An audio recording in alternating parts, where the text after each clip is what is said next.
Grandfather Clock. Story and pictures by Roger Hargreaves.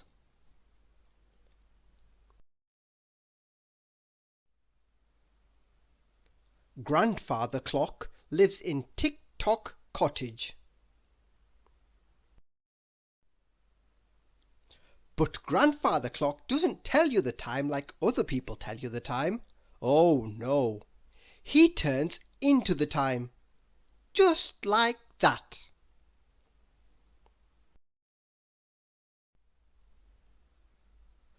Early one morning, Grandfather Clock was fast asleep in his bedroom at Tick-Tock Cottage.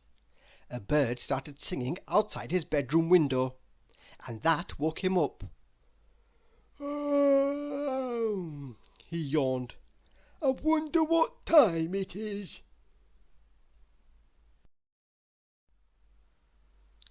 And he turned himself into the time and looked at himself. The big hand pointed to his number 12. The little hand pointed to his number 5. "Oh no," he groaned. "It's only 5 o'clock, and that's much too early to get up."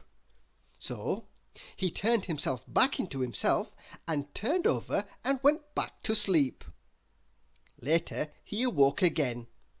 This time the big hand pointed to his top, and the little hand pointed to number 7. "That's better," he said.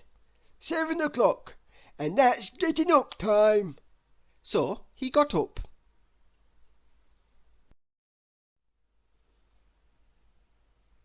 Grandfather Clock had a boiled egg for breakfast. Boiled for exactly 4 minutes. It's quite useful being a clock as well as a person. And after breakfast he went for a walk. He met Farmer Smiles on his way to the market. "Can you tell me the time, please?" smiled Farmer Smiles. "Certainly," replied Grandfather Clock.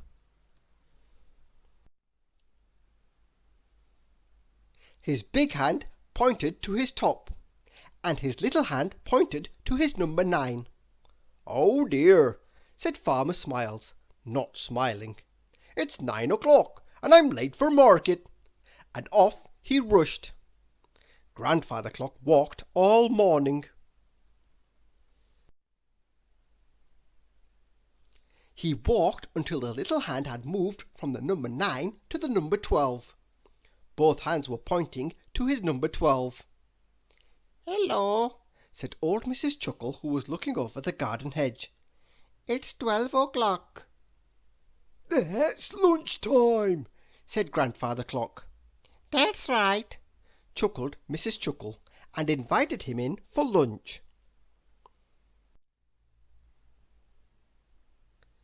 That afternoon Grandfather Clock continued his walk. He was passing a school when the teacher put his head out of the window. "I know what you're going to ask me," grinned Grandfather Clock, and he turned himself into the time. The big hand pointed to his top, and the little hand pointed to his number 4. "4 o'clock," said the teacher. "Home time!" shouted all the children in his class. Grandfather Clock walked along with 2 of the children from the school.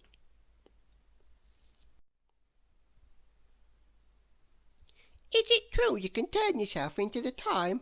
they asked. "Definitely," he smiled.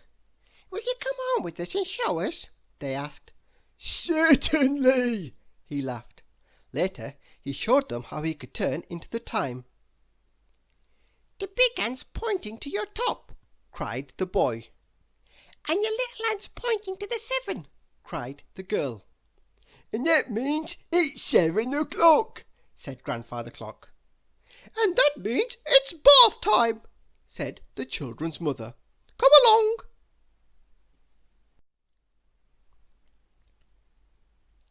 After their bath the children put on their pyjamas, and Grandfather Clock read them a story.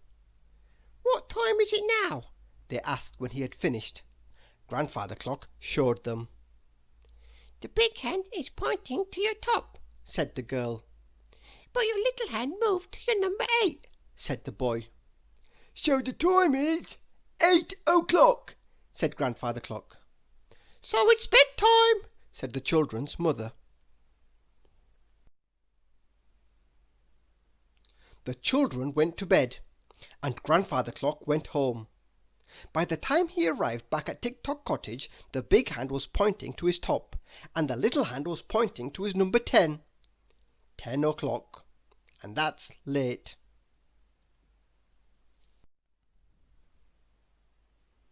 It was so late, and he was so tired after walking all day, he went straight to bed.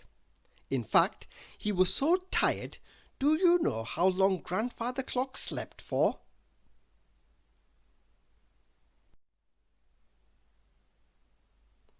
Right round the clock.